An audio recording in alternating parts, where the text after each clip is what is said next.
First, open the article 3 Laws of Qualia. This is a scholarly article and it's directed toward other neurologists. But how do you know that?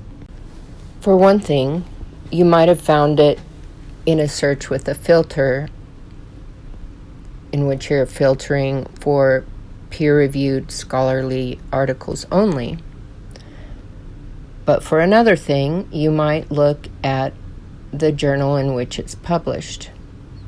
Their masthead should say whether the article has been peer-reviewed, whether they publish peer-review work or not. But there are other cues. Look at the title, for example. The title is longer. It's more technically specific so that other neuroscientists who are searching for the information will find it more easily.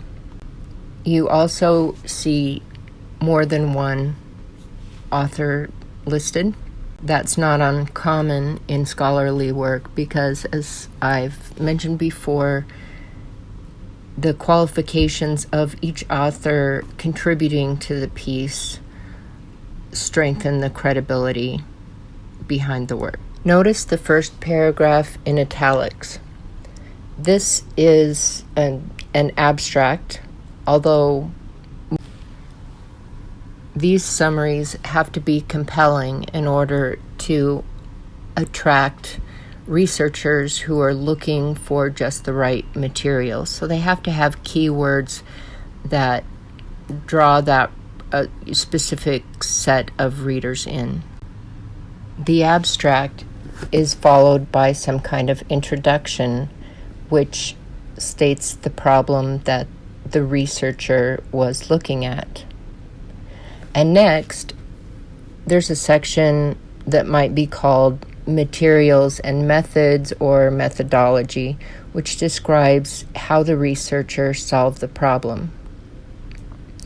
After that, you have usually a results section that describes what the researcher found out. And then we have the discussion, which conveys to the reader, what does it all mean? In other words, you looked at a specific problem that wasn't adequately covered in the academic conversation. You attempted to solve the problem through some focused research, possibly through experiment, possibly through applying various modes of analysis. Then you report what you found, and finally that discussion conveys what the significance is for all of the others who were involved in that particular discourse, in that academic conversation. And finally, you might see an acknowledgments section. In other words, a section that defines who might have helped with the research. This can add to the author's credibility, even though it's saying, I'm indebted to these people. That, again, adds to the pool of resources that went into the ideas within the article. And this might also be where you have a disclaimer that states whether or not the author has conflicts of interest. So, for example, if they work for a company that's pushing a product and they're writing about a subject within their industry, then they have a conflict of interest. It might be scholarly level work in every other respect. It might look and feel like scholarly work. It might have really good information in it, but it's going to be skewed toward a particular interest. And you'll see this a lot in heavily lobbied industries, like research involving big tobacco or pharmaceuticals or banking, things like that. And now you've got your literature cited, and depending on what style it's in, you might see bibliography, you might see works cited.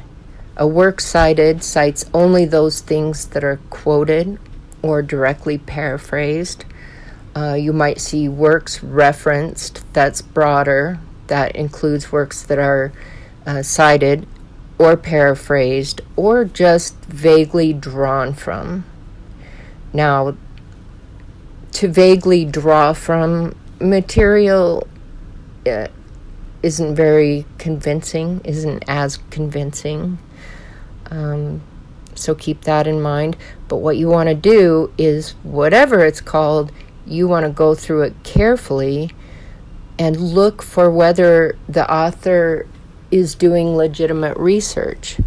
If they are citing just mass media outlets, then they haven't gone in depth into the work. If they're citing only older sources, then that reflects that the author isn't aware of emerging information,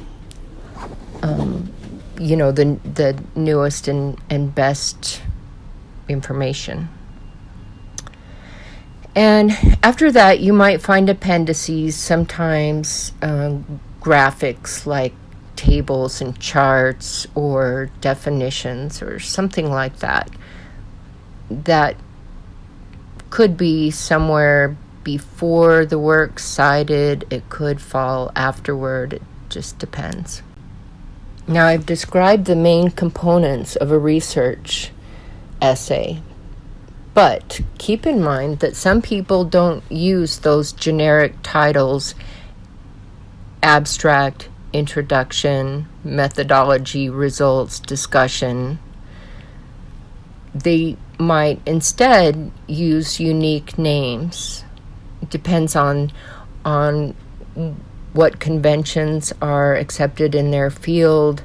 It depends on their level of creativity. It depends on the breadth of their audience. Like, are they just going for neurosciences, or are they going for scholars who are doing work in psychology and philosophy that relates to the neurological sciences? And if this is a less rigorous field, then they might have more catchy titles than the generic, or they might just expect more out of themselves in terms of being specific and original and appealing. I don't like the generic subtitles myself. I know that they flag a certain genre to the reader so that the reader can, and certain readers aren't even going to read the original catchy subtitles that you might spend time, agonizing over. But the kind of reader that I like to shape my reader or decide who my reader is. And the kind of reader I want is looking not just for information, but also perspective. But I'm in the humanities, so that makes sense for me. Might not make sense for everybody. Now open Do Martians See Red? This is a chapter in a book called Phantoms in the Brain, which I highly recommend to anybody, really.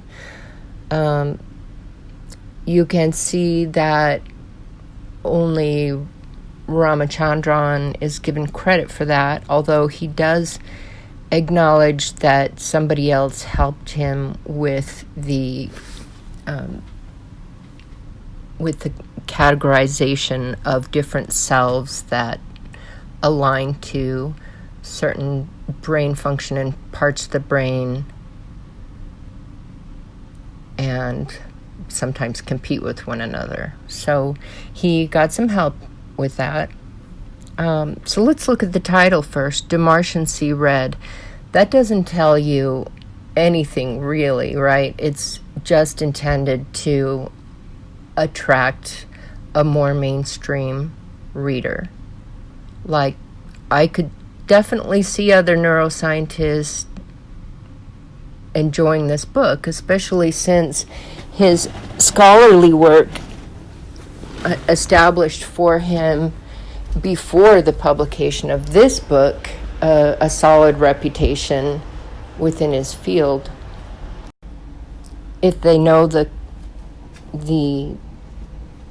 profound effect that his research has had on certain populations, then they're going to be interested whether they see a catchy title or a more scientific, technically pointed title. Notice that you don't see an abstract, but if you were to be looking through the library files, you would see a summary that serves as an abstract for the entire book. You see footnotes. As popular science, it's going to be a little more elevated than a lot of mainstream books. So he's got some. He's also got a higher level of language than a lot of general interest mainstream books. The language isn't as technically specific. For example, he might not use the word epistemology in this essay. He might look for a more relatable word, or if you've read the Orwell essay, he might have been in that mode of mind where you get rid of as much jargon as you can and you replace big words with simple words every chance you get, unless it detracts from meaning. And personally, I think that scholarly work, strictly scholarly work, is well served by following those rules as well, but sometimes you need that jargon when you're speaking to other academics in your field. Whereas with a popular audience, if they don't understand the word, they are not likely to look it up and they'll just miss your point. Notice the two works are roughly the same length. They have roughly the same information. Ramachandran does something that's fairly popular. You might have noticed it in the conspiracy theory videos, and that's to engage the reader actively. And he does this in both the scholarly work and the popular science work. He gives visual illusion puzzles, sort of. Now, the reader who is willing to engage in those little tests, those little puzzles, learn for themselves through firsthand information that he's right, at least about the puzzles, and that might make them more inclined to believe the other stuff that he talks about. They'll be like, yeah, he was right. I looked at this picture and my peripheral vision went, and so we might be right about other things. So it's not often that you can engage a reader to that extent, and it was a clever move rhetorically. But the different selves functions, that was a nice addition for a general population because it functions a little bit differently. It's not too far off the mark from certain personality tests and, the kind of thing that people like to do, that they like to engage in. Horoscopes, personality tests, except that this one is far more legitimate because it identifies the significance for the reader of different brain functions, and how the self is a lot more complicated than the potato. A lot of people like to think of themselves as a potato. If they were cut in half, then they'd be all the same color and consistency inside. And he says that is not how the brain operates. The self is sometimes at war with other selves. And I included this essay for a couple of reasons. For one thing, it's the same author, roughly the same content, and designed for two different audiences within two different genres.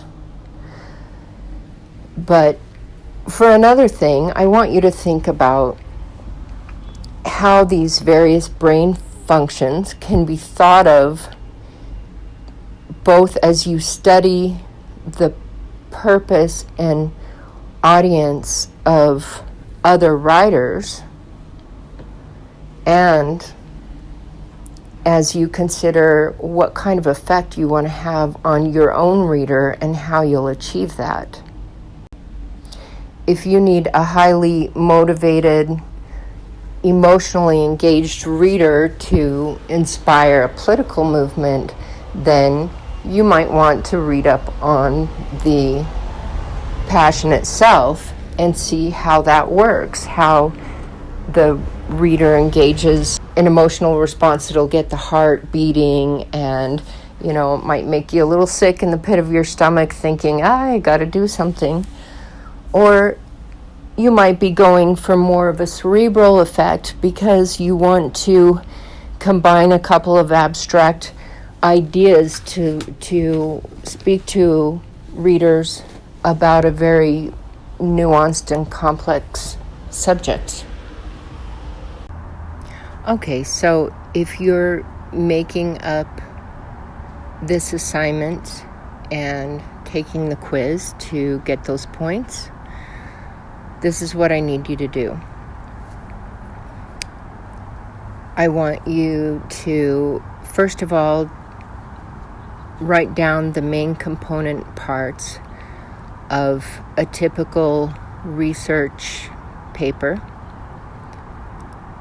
Assume that the component parts don't have unique subtitles, but the generic type, and briefly describe, like in a sentence, what those parts are for.